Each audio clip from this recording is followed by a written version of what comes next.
Bruno, qué gusto saludarte, Bruno Cárcamo Ramírez, que es un placer platicar contigo sobre los temas nacionales, estatales, el acontecer político. Y pues ahora sí que a estas primeras ya semanas, ya vamos casi la segunda semana de Claudia Sheinbaum, pues están sucediendo cosas interesantes en el país.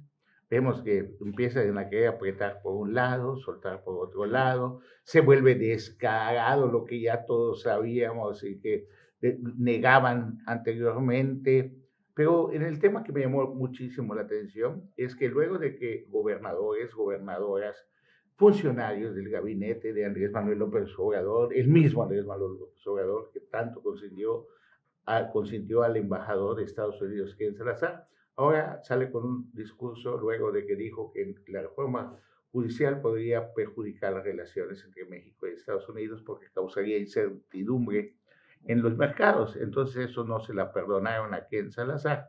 Y ahora Claudia Sheinbaum es el brazo ejecutor o vengador de todo de lo que dijo Ken Salazar a López Obrador y dijo, de ahora en adelante, nada de estarte reuniendo con secretarios, con gente del gabinete, todo lo que tengas que tratar de relaciones exteriores tendrá que ser a través de la Dirección de Relaciones Exteriores. ¿Qué tal, Carlos? Buenas. Oye, sí, tremendo. Ya lo habíamos comentado de tiempo atrás, antes de que tomara posesión la presidenta Claudia Sheinbaum, el gran problema que le estaba dejando la administración de López Obrador a la de ella en geopolítica y relaciones internacionales. Y uno de los puntos vitales era precisamente Estados Unidos frente a la elección, porque hay que recordar clarísimo que todo este discurso se incrementa y se enarberece por las elecciones allá.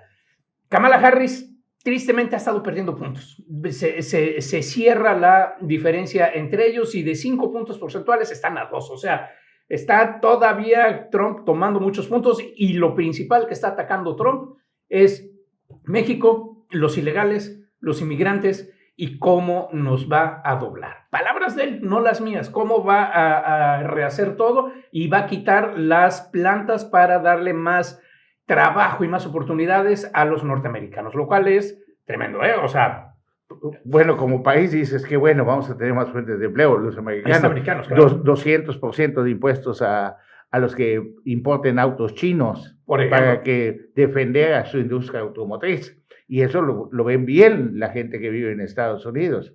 Se van contra los inmigrantes que les quitan o no, le quitan empleo a la gente que ya vive en Estados Unidos, incluso a los mismos inmigrantes que ya se nacionalizaron americanos o que ya tienen la residencia. Y sobre todo, el punto muy importante, en ciertos estados que se llaman ellos estados veleta, o sea, son estados que en una elección votan demócrata, en otra elección votan republicano, porque tienes que recordar que allá el sistema de elección es complejísimo, no es de votación directa, sino es de colegios. Entonces, cada estado tiene un cierto número de votos y ahí se va sumando dependiendo si ganas el estado o no. Y donde ha lanzado esto ha sido en los estados que pueden cambiar la elección, a extremos Trump diciendo que incluso los inmigrantes se comen a los perros y las mascotas de la gente. O sea, un discurso inflamado completamente en contra de todos los que no sean con Trump. Porque además acaba de decir que no solamente son los enemigos externos, donde volvió a poner a los cárteles y todo el tema de México, sino también los enemigos internos, que esos hay que tenerles más cuidado, y está citando que los enemigos internos son los que no están con él. Entonces ahí, complejísimo el tema. Y hay que reconocer que en temas de publicidad, de marketing y todo, pues el equipo de Trump son mucho más expertos que los de Kamala Harris. Pues ahí van, hombre. Fíjate que he tenido posibilidad de estar escuchando los comerciales, son muy distintos, las elecciones allá son muy distintas, las campañas, allá se puede atacar directamente y decir de todo al otro candidato, mientras que Trump ha sido muy visceral, ¿no? O sea, Kamala Harris no hace esto, tal, te va a caer. Kamala Harris ha estado por el otro lado y muy inteligente y ha estado pidiendo así de, a ver, vamos a gobernar para todos, no es momento de dividir, es momento de volver a unir. Lo que se ha dicho Kamala Harris es de que no está de acuerdo con el Tratado de Libre Comercio. Ninguno de los dos. Ninguno, o sea, gane quien gane en los Estados Unidos. Vamos a tener una renegociación. Vamos a tener problemas para una renegociación. Y ahí está clave la figura de Marcelo Ebrard, que lo colocaron en la Secretaría de Economía. Fíjate que ahora embonan como el Movimiento de Relaciones Exteriores a la Secretaría de Economía. En días pasados tuvo precisamente una reunión. Entendemos que va a tener más participación muchísima en el tratado más Marcelo Ebrard que el propio secretario de Relaciones Exteriores, porque es toda la parte económica. Y ya se reunió, fíjate qué interesante, con el grupo de empresarios norteamericanos o con empresas norteamericanas importantes. ¿Y quiénes son? Puros mexicanos. Ahí está Carlos Slim, hijo, que es el dueño de América Móvil. Ahí hay varios, Díaz Barroso, una mujer que es dueña de empresarios. O sea, varios mexicanos que tienen empresas en Estados Unidos viendo a ver cómo va a afectar la renegociación o qué va a hacer. Y eso para nosotros... Quintana Roo también está tremendo, porque sí va a ser un reajuste de hoteles de todo. Tenemos un problema en el turismo, que muchos han querido que se baje la intensidad de ese tema, pero es una realidad. Tenemos 1,5 millones menos de turistas en comparación al año pasado. Algo está pasando en el mundo, algo está pasando en el sector turístico a nivel internacional, de que estamos perdiendo turismo y eso ha causado crisis. Vemos hoteles con un 20% de ocupación, cuando antes estaban arriba del 50%. Eso es tanto en Benito Juárez, en Puerto Morelos, en lo que es la Costa Maya, en Playa del Carmen, en todo el estado de Quintana Roo. Fíjate, Carlos, que debería ser momento de replantear un poco la estrategia y ahora sí diversificar y empezar a atender un poco al mercado nacional, porque el mercado nacional trata de volar México-Chetumal y los boletos están... en miles de dólares, o sea, están en 1,500, 1,000 y cacho para temporada alta. ¿Qué quiere decir? Hay una sobredemanda de mexicanos que quieren venir acá. Empezar a diversificar, no olvidar que nuestro principal mercado es Estados Unidos y Canadá, pero sí empezar a atender para estos momentos al turismo local, ¿no? Empezar que es el que aliviana en temporadas bajas, el tiempo de las vacaciones. Cualquier puente está saturado y viene todo. ¿Hace falta una revisión de la estrategia turística en el estado de Quintana Roo? Yo creo que sí, habría que reacomodar. Y ejemplos muy interesantes como Egipto. Egipto, que es un país que depende completamente del turismo, no tiene otra industria más fuerte que el turismo. Para nacional, si eres un egipcio, tienes descuentos hasta del 40-50% en los hoteles, que para que puedan acceder todos los nacionales a su sector de turismo y estar generando economía, porque si tienes un hotel lleno, tienes trabajadores, tienes meseros, tienes todo el mundo.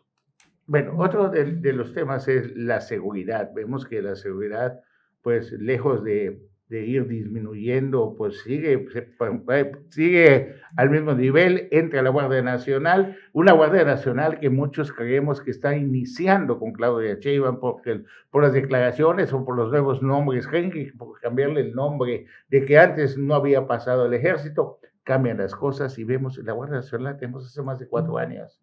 Mira, va a ser un tema pendiente muy importante. Esta semana en Estado Mayor hemos estado siguiendo todo. La punta de lanza es Sinaloa, donde va la nueva estrategia de seguridad del gobierno de Sinaloa. Y ahí están poniendo después de las... No es el estado más violento, Sinaloa. No. Es el estado más, ¿cómo te diré? Con más fama.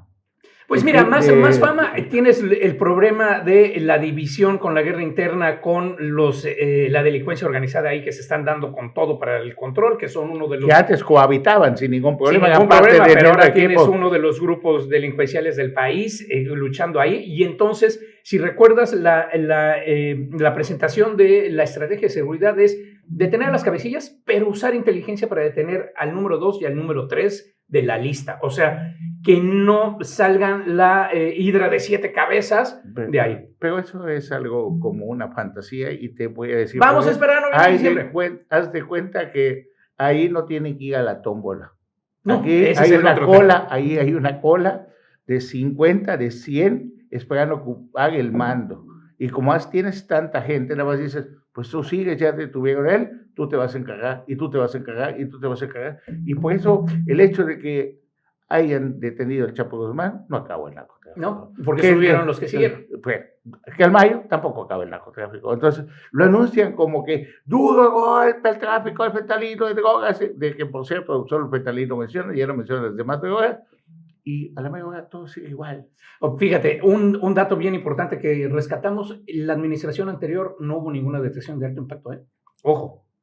No tuvimos ninguna detención de alto impacto. Ya lo revisamos. Bueno, no, Ovidio sí lo detuvieron. Y salió en 3 horas con un discurso. No, después se le detuvo de nuevo.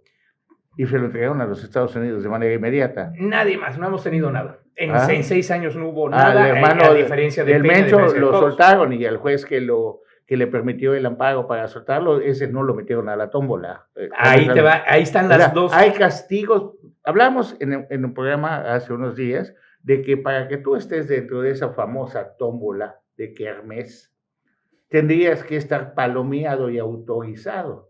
Y vimos en esta semana cómo los senadores inclusive tenían en su escritorio bolitas de esas que van en la tómbola para analizar, a ver, ¿este quién es? O sea, como si fuera el preso número 9, vamos a ver quién es ese. No, ese no entra.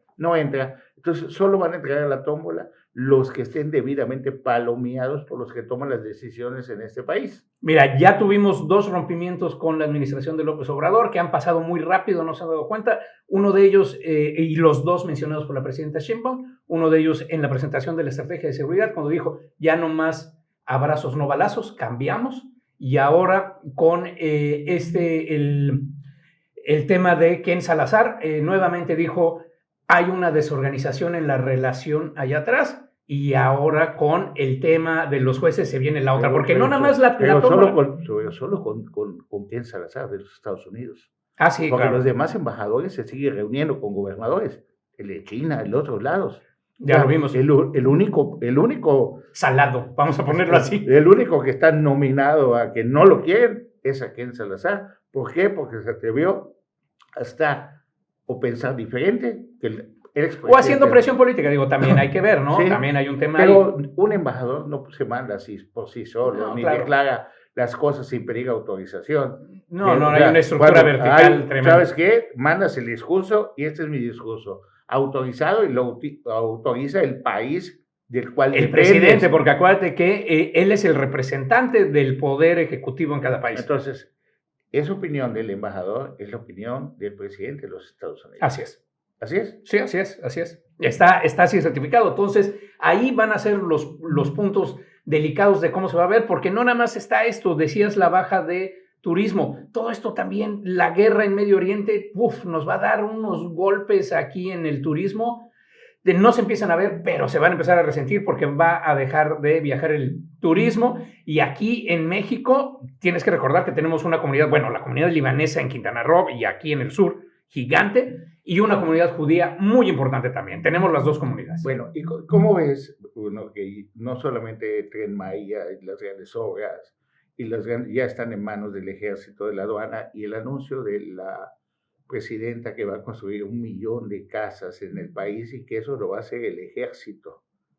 Y bueno, el ejército, y luego salió el director del Infonavit, ahorita se me va el nombre en la mañanera, a también decir que van a empezar a llamar a inversionistas privados. O sea, esta semana han estado también les vamos a dar algo, ¿no? Y ¿sabes qué es muy interesante que había dicho? ¿Tú te acuerdas? En el Tren Maya. Se están subcontratados muchísimo. Y eso encarece las cosas. Entonces, si no le dan a los particulares, a las empresas, que porque tardaban lo doble. Ese fue el discurso de Andrés Manuel López Obrador. En los costos. Bueno, pero también es cierto, ahí está el puente de la Laguna del Chutino y está en Pininos. Y esa es iniciativa privada. Pero fue la empresa más seria que tiene. No estoy diciendo, ¿no? O sea, fueron los que terminaron primero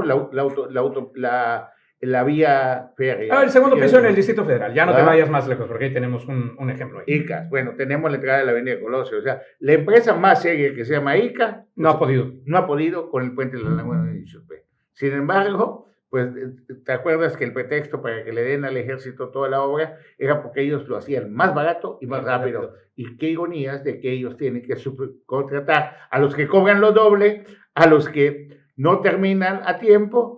Y eso ha ocasionado varios problemas. Mira, ese es un tema tremendo para el ejército. Todo el mundo dice, pero es que el ejército está teniendo más presupuesto. No, lo están moviendo de tus actividades. Es como si de pronto hoy Carlos te dice, en lugar de ser reportero, te vas a dedicar a ser panadero. Y yo que tengo que, ahí por orden presidencial. Y ¿sabes qué es bien relevante que habíamos dicho? Que el sur se iba a olvidar, iban a ir las inversiones hacia el norte. En las casas, en donde más casas se van a construir, es al sureste y la península de Yucatán. Aquí es donde más casas se van a construir de todo el anuncio del millón. 350,000. Wow, pues es una buena noticia. Muy buena, muy buena. Ahí vamos. Los desprendimientos ya se están dando y en el tema de los jueces ahí va a ser el desprendimiento más duro. En las aduanas. Me tocó hablar con el encargado del tren transísmico una vez y decía que habían tenido problemas con la delincuencia, tanto del tren ese que iba del puerto a Oaxaca, de Veracruz de Coatzacoalcos a Oaxaca, me parece que es el transísmico, y que la delincuencia organizada se robaba los durmientes y quería abastecer todos los materiales que se iban a... Después llegó otra delincuencia organizada y fue quien menos delincuente o más autorizada por la ley. Menos famosos, pero ya con permiso, autorizada, pero otro tipo de delincuencia. Entonces, que tuvieron que luchar y llamar a la Marina para que intervenga, para que no entre tanto el crimen organizado y que impida que se termine ese tren transísmico a tiempo. Hoy leemos que las aduanas del norte del país que controla la Marina, todas las aduanas del país son controladas por la Secretaría de Marina. Y dices, ¿qué tiene que ver la Marina con aduanas? ¿Cuánto sabe la Marina de aranceles, de impuestos? De todo? Por lo de puertos, nada más, hombre, por su cercanía con los puertos, pero no tiene que ver. O sea, bueno, no solamente controlan los puertos, controlan también las que son vías terrestres y bien, aeropuertos. Bueno, el aeropuerto internacional de la Ciudad de México es de la Marina. Así es. ¿No? Y que ahora tienes el doble impuesto.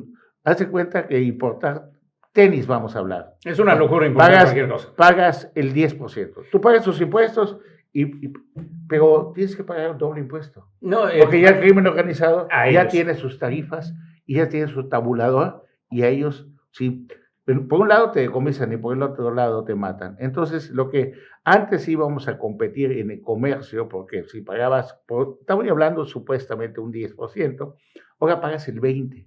O sea, ya no tienes para competir. No, y es un tema tremendo porque es lo mismo que estaba pasando en el campo y los agricultores, el caso del aguacate y del limón, ahora lo están pasando a las aduanas. Y no nada más lo del crimen organizado, sino legalmente, tú estás hablando de impuestos, lo que le tienes que pagar a la agencia por los trámites es más que las tasas de impuestos que tienes que pagar. Hay un... Más el derecho, el cobro como derecho de piso, pero que es por otro lado. Y en otros lugares también está sucediendo en estados que, por ejemplo, las dependencias como Cofepris se vuelve también extorsionada. Agarra y te dicen, ¿tú tienes un restaurante? Sí. Te inventan un delito, te lo inventan. Y te dicen, son como 200,000 de multa. Cuando tú escuchas eso, se derrumba tu vida. Y dices, se acabó mi negocio. ¿Qué voy a hacer? ¿Cómo voy a mantener mi familia? ¿Qué va a pasar con todo eso que he luchado? Y sale alguien y con cariño te dice, con 25,000 lo arreglamos. Aquí, ahorita. Ahorita lo das y no pides recibo, nada. Y dices, wow, me trataron súper bien. Y te vas contento, pero eso está pasando hoy en Quintana Roo. Y esos son los problemas. Y lo estoy diciendo de gente muy cercana que les está y esos pasando. Son los problemas. Y tú dices, presenta pruebas, presenta todo. Pues una cosa es ser bandidos y otra cosa es ser tontos. Mandan al empleado, como pasó con la Secretaría de Educación que vendía plazas, un tal Russell, y decían, no tenía nada que ver el señor Gorosica. No, lo hizo sin permiso. Como también los fiscales que extorsionan en las carreteras y que no sabe nada el fiscal. No, seguro lo hizo sin permiso. No puedes hacer nada que no tengas. Mira, ahí viene uno de los grandes apartados. La renovación fiscal en la nueva estrategia de seguridad. ¿Cómo le van a hacer con todo el anuncio? Porque uno de los puntos importantes es ya no nada más las policías municipales, las cuales, lo que hemos dicho, o sea, es o plomo o plata o plomo, pero además eso ya se pasó a las fiscalías estatales y ahí está uno de los grandes retos ahorita para la estrategia, ver cómo se limpia, se depura este mecanismo. Y eso va a acabar con los jueces. Es que eso se sube y acaba con los jueces. ¿Sabes qué va a hacer? Que se va a duplicar el tiempo. Si de cómo están las cosas no funciona, no avanza la procuración de justicia, si no es conmochada, si no es que te vuelvas peor que un traficante de influencias, la justicia está a la venta para al servicio del mejor postor, que cuando los cambian, solo cambian los nombres. El sistema sigue siendo el mismo. Entonces, cuando algo agarra mala fama, cambia el nombre. Ahora bien, Buenas noticias para Quintana Roo, tenemos más inversión, tenemos más cosas. Mira qué noble estado y qué bello estado vivimos que aguanta hasta esto. Y seguimos siendo punta de lanza en el turismo. Sí, lo único que se pide es de estar pendiente de que no solamente sea colgarnos de, primero reconocer la gestión para lograr esa inversión de $600 millones en la Costa Maya y 400 en Agua, sino, ahora, bueno, los impuestos que generamos como Estado. Y hablo del saneamiento, de impuestos sobre el hospedaje, de la zona federal y de los impuestos que se pagan tanto al municipio como al Estado, como a la federación. ¿En qué se van a invertir? ¿Qué infraestructura vamos a tener? Ya las carreteras, ya está el anuncio a nivel federal, pero nos hace falta pues, muchísimo. Los servicios. El muelle de Xcalac, el muelle de todos lados, la renovación de muchas de las zonas turísticas. Imagínate si somos esa potencia en estas condiciones, en mejores condiciones, en condiciones óptimas. ¡Wow! Podríamos revertir esa baja que hoy se tiene en el turismo, ¿no? Así es. Es un placer. Gracias, Carlos, muy amable.